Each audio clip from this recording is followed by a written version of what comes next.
Okay, you see my slide come up? Can you put thumbs up if you see? Thank you. Okay.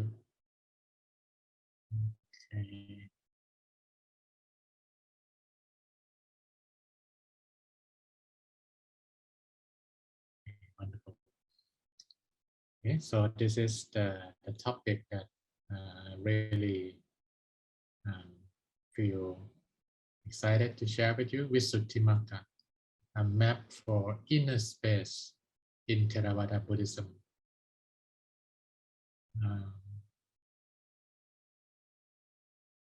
Before I get into more detail in the teaching of Visuddhi-Magga, would like to share and then kind of reviews again for a lot of friends who study Buddhism, that there are three main branches of Buddha teaching: Theravada, Mahayana, and Vajarajana. And these three main, Theravada, Mahayana, and Vajrayana, has to root it like their originality from two main languages, which now in the West is kind of mixing and also spreading in many forms. One is Pali, which is the language I'm using, Pali. We call Pali the Southern School, and we call Sanskrit the Northern School. Why? Let's take a look on the map. So Buddha, he enlightened in India, Bodhigaya, and in those days, there are two main languages used in his time. One is a Pali, is the language of the people. People use Pali like it's a spoken language in the public, and Sanskrit is more like academic language. Imagine higher education in the West, like I have that academic scholar. So in two main languages. When the Buddha passed away, it was recorded in two main languages. The monk traveled from India to Sri Lanka. It starts from oral tradition first, no written thing, it's just speaking. Then the first version of Pali scripture was made in Sri Lanka, not in India, but in Sri Lanka, like a wooden scripture, and then spread to Southeast Asia, including Thailand, where I'm from. And that's why we call Pali the Southern School, because it goes south and spread to Southeast Asia. And then Sanskrit go north. It spread to Nepal, China. Mahayana, you know Shaolin. Those kind. Then also Zen, Thich Nhat Hanh. And then it spread further to Mongolia, to those areas. Even in Russia, I've been there. There's some Buddhism in that Siberian area that next to Mongolia. Interesting. So we call that Mahayana and Vajrayana the northern school because it goes north, and it uses Sanskrit as the main language. You might be familiar with this. More on the left side, Dharma, Karma, Nirvana. That all Sanskrit, which is now you can find that in the dictionary. Dharma, Karma, Nirvana. But in Pali is Dhamma, Kamma, and Nibbana. It is the same thing, but it's more familiar in Sanskrit because of two of the most known Buddhist monk, Dalai Lama, is from Vajrayana tradition, and then Thich Nhat Hanh from Vietnam, from Mahayana tradition. So when they teach, then they refer to original language, they use Sanskrit. So that term more known in the West, because they have some, domestic political challenge, so they fled from Tibet and Vietnam in those days. For the Theravada tradition, we still not too much widespread to the West, but now more. So Theravada is the saint of senior Orthodox Buddhism, sometimes we call India, Sri Lanka, Burma, Thailand, Laos, Cambodia, and Mahayana, the great vehicle, Pure Land Buddhism, Zen Buddhism in China, Japan, Vietnam, Korea, Taiwan. And then Vajarajana, diamond knowledge, yeah, Tibetan Buddhism, Tibet, Mongolia, Nepal, and India. So this is three main: Southern School, Theravada; Northern School, Mahayana; and Vajrayana. Yeah, I like this analogy from the British monk who ordained in Thailand. He said different kinds of Buddhism with like different icing of the cake.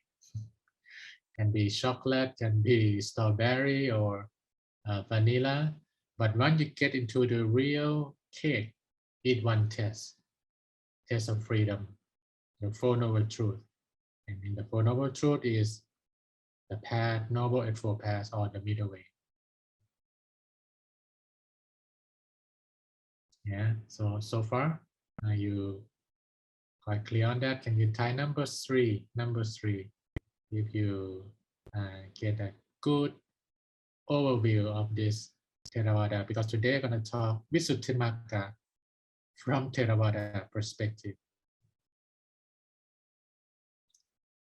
And let's go deeper into the term. What is Theravada? Theravada. Thera means the senior. Vada means the same. So this tradition, my tradition, we rely on the saying of the senior. Yeah, who is the senior? Yeah, this is the moment when Theravada starts. Buddha is going to pass away. So the leading monk, Venerable Mahakassapa, asks him, "Oh, Buddha, you're gonna pass. Who will be your successor?" And then Buddha said, "No, I will not appoint anyone to be my successor. Dhamma and Vinaya will be my successor." Yeah, Dhamma means the truth. Vinaya means the discipline. Yeah, he said, truth and discipline will be my successor. Yeah, you have any question, you can jot down. We can discuss more. What is that? Truth and discipline. So Vinaya is mainly like a law, comparing to the modern world, like how the Sangha, how the community will stay together in peace. When they are peaceful, learn some Dhamma, some truth to be enlightened. So that's the basic idea of Dhamma and Vinaya. Yeah. For monastic community, there's certain Vinaya. For lay community, there are certain Vinaya laid down by the Buddha. And this is the senior. So one Buddha said, "I will not point out anyone to be my successor. My teaching will be my successor." It becomes very important work for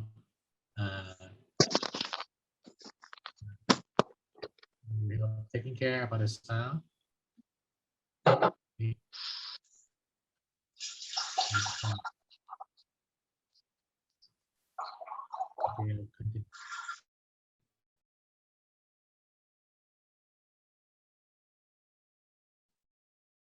Okay.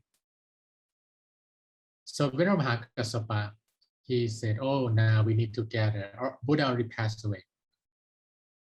500 Arahant. Yeah, who's Arahant? Arahant is enlightened one.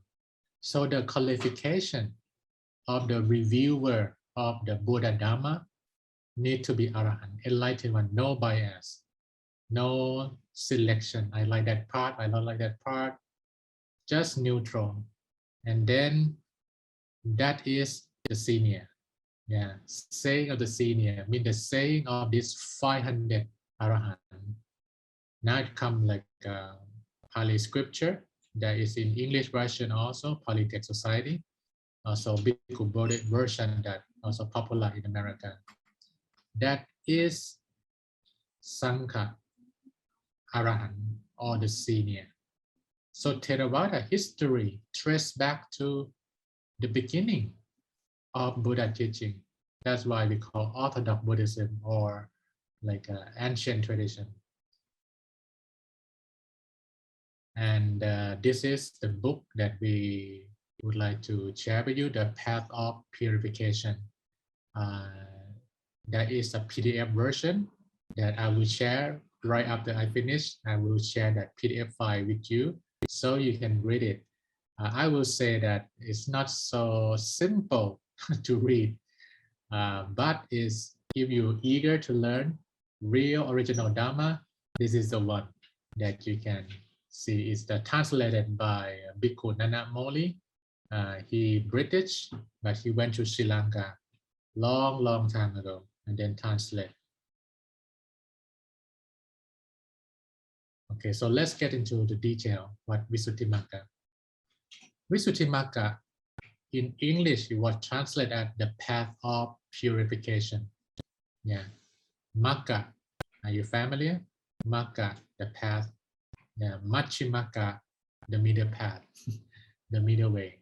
Yeah, Visuddhi is purification, and in Visuddhi-Magga, and this Visuddhi, the ultimate Visuddhi is Nirvana. Yeah, so this book is the path to Nirvana. The monk who compiled this book is Buddhaghosa, his name. Yeah, Buddhaghosa Bhikkhu, around 5th century, yeah, CE, yeah, common era. I read in the original version, it's like about 100 years or around that time. Yeah, 400 years, 100 years to 400 years during that time. But by the modern calendar, it's 5th century. Yeah. This is the most respected source of meditation knowledge in Buddhism. Yeah. And this man, Daniel Goleman, who popularized the term EQ, he's professor at Harvard University. He went to India and he wrote a book, The Meditative Mind, yeah, that combine all the meditation technique he learned in India. Yeah, Harvard professor, but he actually went there and then learned, like Steve Jobs bring back for business, he bring back for academic, yeah, for his experience. In the book, he mentioned Buddha is ideal meditation teacher because Buddha has ability to know the hearts and mind of that person. And then Buddha tailor what will help that person. Yeah, I'm sure he has some meditation experience. I read from the book. He has the moment of the body's gone, disappear, and feel some inner light. Daniel Goleman himself. Quite interesting. Yeah, he shared that like on the line between this world and the spiritual world. So this book also easy to find. You can Google The Meditative Mind. So in Visuddhi-Magga, actually in Visuddhi-Magga, show the complete ideas of Sila, Samadhi, Panya, like a virtue, Sila, Samadhi, like a meditation, and then Panya, like a wisdom. But this book become more popular as a meditation manual because there are extensive detail in the meditation part, which come these two terms, samatha and vipassana. Yeah, peacefulness meditation and then vipassana meditation or insight. They translate in English. I would say today we can have a lot of discussion later. But what I think mainly from Europe, in England, and also here you have insight meditation to explain that high level meditation, vipassana. There is some definition understood by Westerner, yeah, which from what I researched, it goes back to the beginning parts in Myanmar, yeah.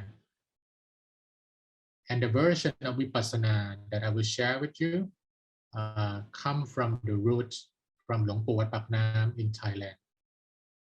I will not say that which version is more precise, but I would say that it's different.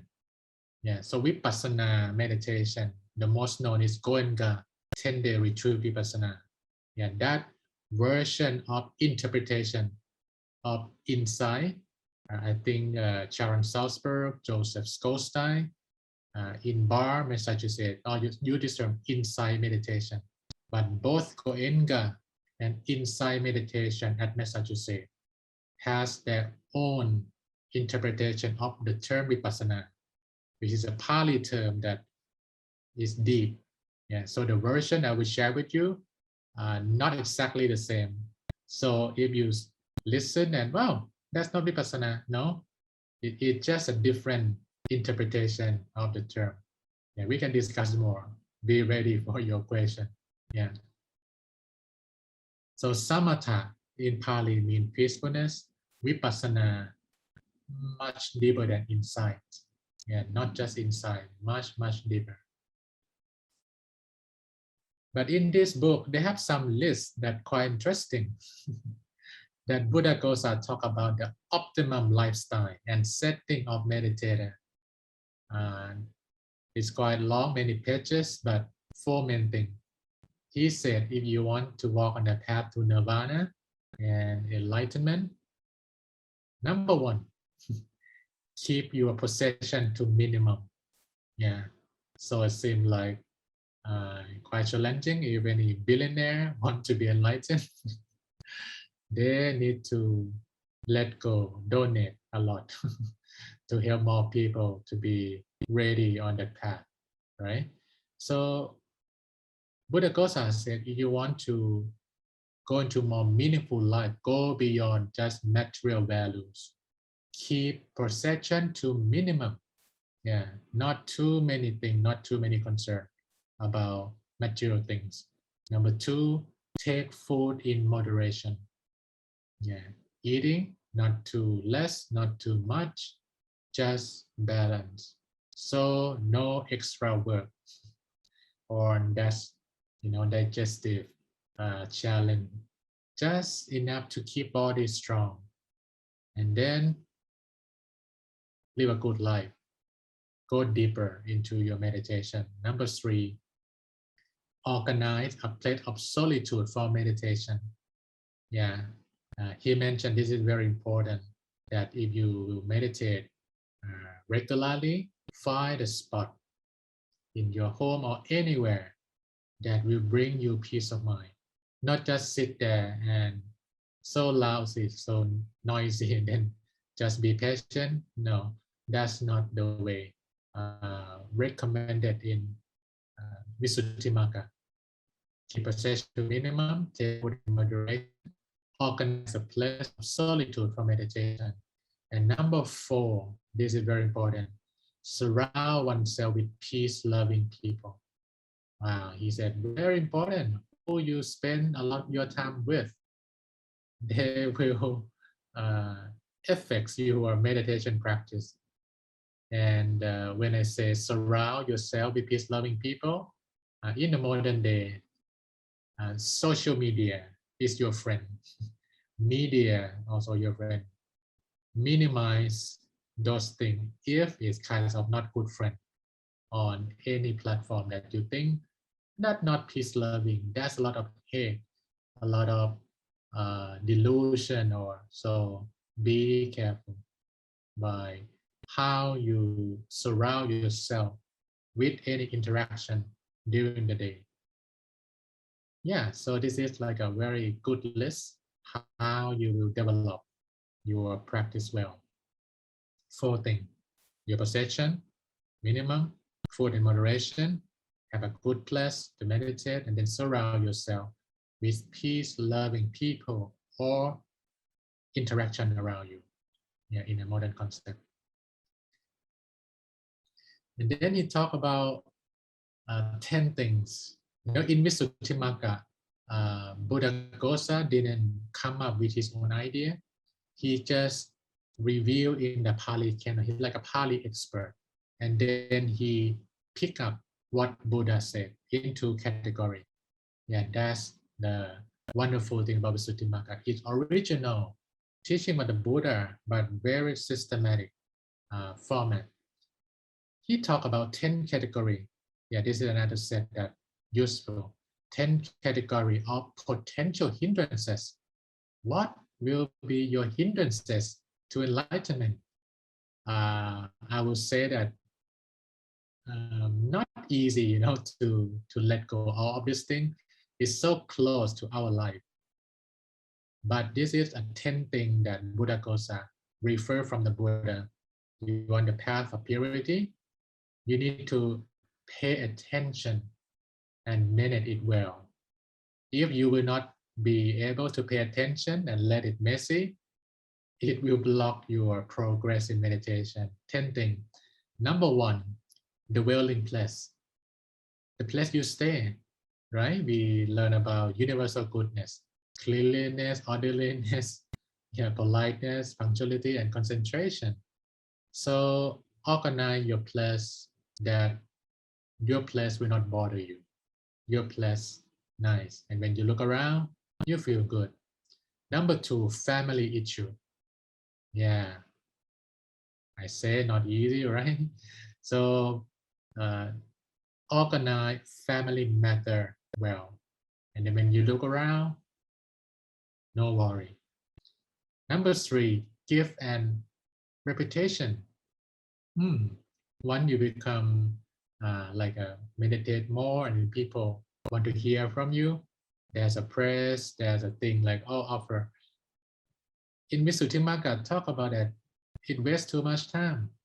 If you enjoy those kinds of cheering up and then spend time a lot. And it's number four, a following of student. Yeah, I think I have that challenge too. That when you have a lot of students, if you cannot manage well, you lost the track. You help others until you cannot help yourself too well. So that is hindrances too. But I love helping people. So Buddha guide the monk. You have two things to do. Learn yourself, learn by yourself, and then teach, help others. So every monk needs to balance that. Yeah. Personal development, if not enlightened yet, still the student the whole life. Yeah. And then what is a part to other people? Number five, project. Yeah. Any project you are doing, it could be your hindrances in deeper meditation if you not manage it well, right? Another five things. Traveling to, yeah, this is 1,000 years ago. But talk about when you travel and you not organize your trip well, it hinder your meditation progress also. Number seven, people dear to one, not family member, but someone dearing to you and they're in trouble, it makes you concerned. Manage well, so less concerned. Number eight, illness, right? That's why important when your body healthy, you feel strong to learn Dharma, to practice more. When you are sick, sometimes not so conducive for concentration. Number nine, theoretical study. What is that? Too much on the head and not enough for the heart, for the mind. That also hinder your purification. Yeah, I see many academic and scholar will have this number 9 as their challenge if they're not get deeper meditation yet, because too much theory. But what is a practice? How to achieve? Not talk about what is nirvana, practice to achieve nirvana. Yeah, that's the way to go. And number 10, yeah, this might be not so familiar to you, supernormal psychic power. In Pali Canon talk about in the old day when get to a very, very deep state of meditation, sometimes they have that beyond normal, like can read the mind, can see beyond. When anyone not enlightened yet, but attached to that psychic power, and a lot of people like those people to use psychic power, sidetrack from eradication of defilement. This is interesting list for you. Yeah, there's 10 things. Yeah, dwelling place, family, given reputation, a fallen student, project, traveling, people dear to one, illness, theoretical study, and supernormal psychic power. As I mentioned, it's so close to every topic. We cannot run away from it, but we need to pay attention and manage well to meditate well. Okay, so let's do these kinds of preparation before meditation, lifestyle, away from worry. Now come into more detail of each technique. So in Samatha Bhavana or peacefulness meditation, there are a lot, but Buddhaghosa combine main 40 technique we call the 40 technique of Samatha Bhavana. There are 10 kasina, meditation object, like we visualize something, right? Or some colors. Then 10 asubha. Yeah, this is a bit scary, corpse reflection. I try that also because it's a course, you know, any month we go to, cannot remember the actual name, but when someone die, they need to investigate. So they keep the body, right? And then some already done. The monk, the head monk will contact with that unit in the hospital. And then the monk will go there to actually see the corpse. Yeah, and then reflect, not attached on the beauty or not attached on. A little bit scary. I remember that day I don't have a good lunch. Like the image to feel something in my body, but it made me, oh, let's meditate and be away from this impermanent. And then take anusati, or wholesome reflection. Buddha, Dhamma, good people, you know, wholesome reflection. That's already 30, right? And then there are another 10. Oh, sorry. 4 appamanya, limitless expansion. Yeah, that actually Brahma Vihara, Metta, Karuna, Mudra, Ubekha, loving kindness, compassion, sympathetic joy, and equanimity. Meditate on that. Yeah, that's another samatha. And then ahare patikula sanya, food reflection. Like reflect that, oh, this food come in beautiful, come out not beautiful, and we should not be too fancy about those things. Just eat to feel good and then practice well. And then the one jatu tatvattan, 4 element reflection. Because of impermanent, we are the earth, the fire, the water, the air come together. One day is go back to the nature, no attachment, and then have peace of mind. And the last 4 arupa, formless reflection. Oh, this is deep. When you get to a deeper state, and then you experience something beyond this eye, not attached to that. And that's a common idea, that don't be fancy in that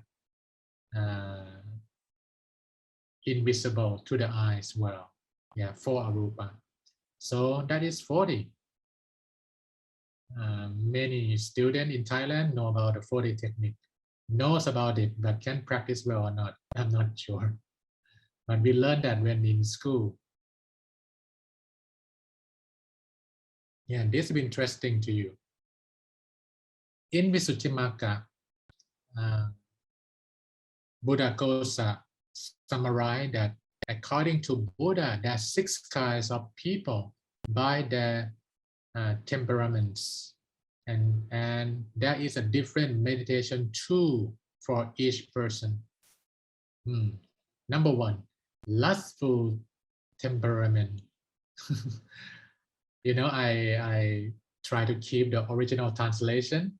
but maybe in the modern day, we need to kind of soften the interpretation a bit. What is lustful? Like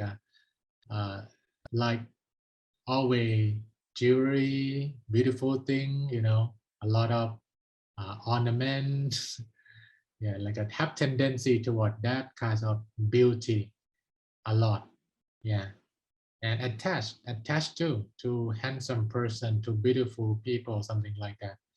Buddha said use cup reflection to, so you see the logic, right? No, it's not beautiful like this forever. So don't spend too much time with that. And then there's one impure body reflection. This is under the reflection part. There are 10 kinds of reflection. This is one impure body. This body is not pure, it's changed, and one day is gone. So have that to calm the mind if you have lustful temperament. Number two, hateful temperament. Yeah, as I mentioned, sometimes the word a bit strong, hateful, have their character like a complaining about everything. That not good, that not good, that not good, like a hate everything, hate government, hate my friend, hate. And then when meditate, not good.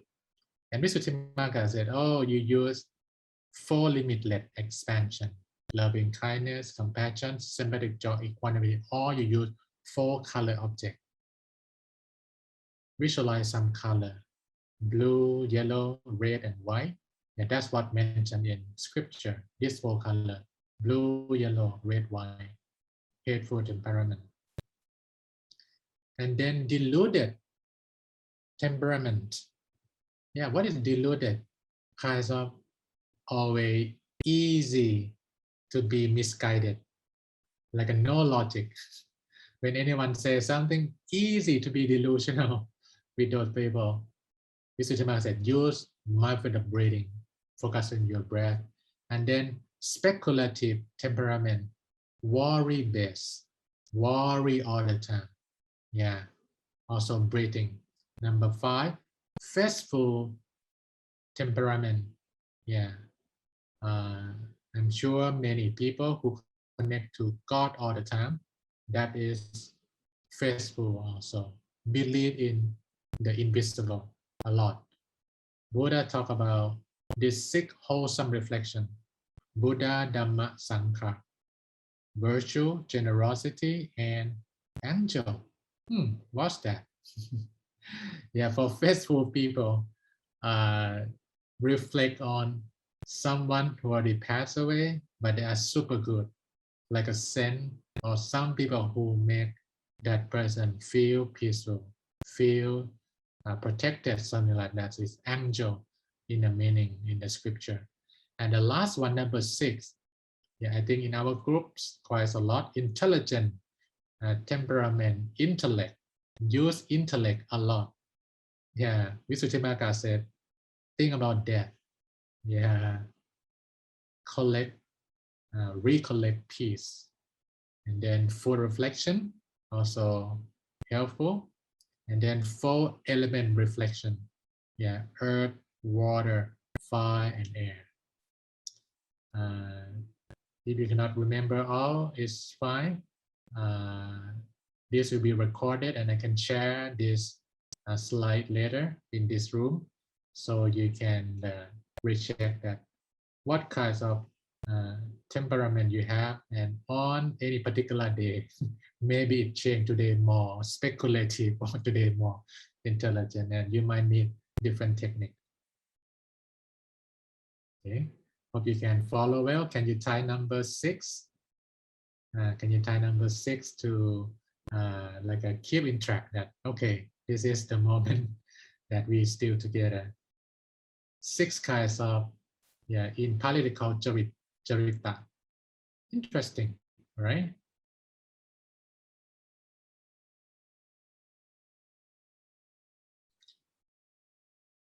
You know, for anyone who kind of lustful or like beautiful thing all the time, and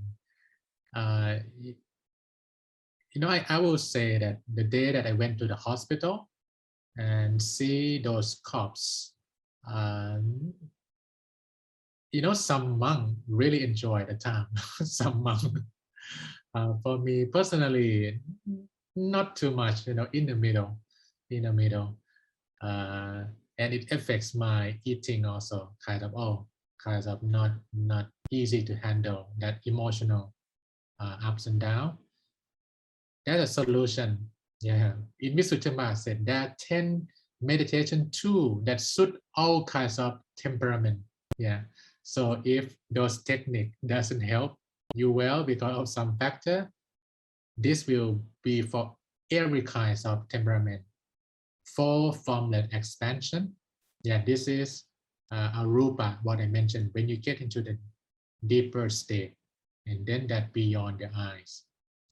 It's not easy to explain right now, but that is for everyone. And then 4 element object: earth, water, fire, and air. Anyone can use this. And then another 2 kasina. One is the bright object, like the sun, the moon, the star, and then space, emptiness. This for everyone. Yeah, so this could be another option that if you use your tailored temperament-based technique, it will work well, it's good. If not, you can switch to this one. You may have some question, how does the middle way meditation fit into this traditional technique of Samatha Bhavana? The middle way meditation is a combination of Akasa Kasina, space object, like observation, observe, and then do nothing.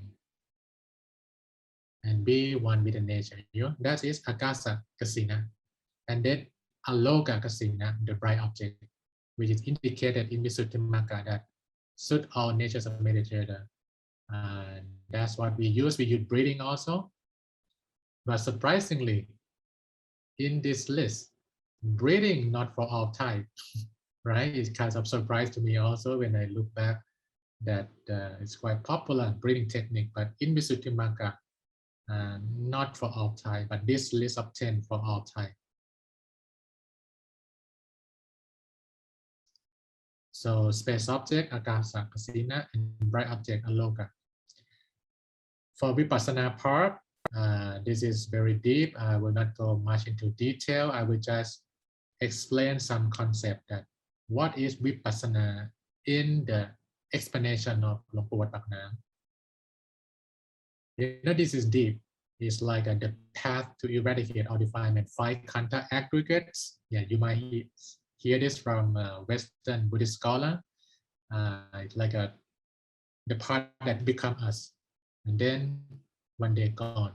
Yeah, ayatana, interaction, your eye, your ear, your senses, how it interact and create kilesa.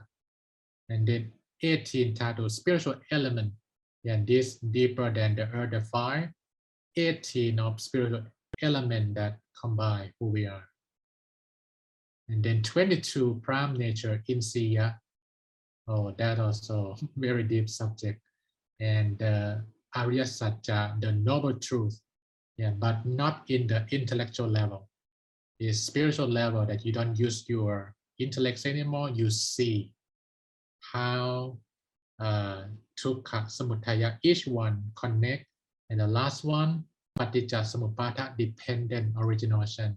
Again, not from intellectual level. You see how this thing keep people in the cycle of existence from life to life. Yeah. So how does the middle way meditation do in this Vipassana? Attainment of Dhammakaya or Buddha nature. In the Pali tradition, use the term Dhammakaya. In the Sanskrit tradition, they use the term Buddha nature. Is the beginning from 0 to attain that pure state. Is the beginning of Vipassana.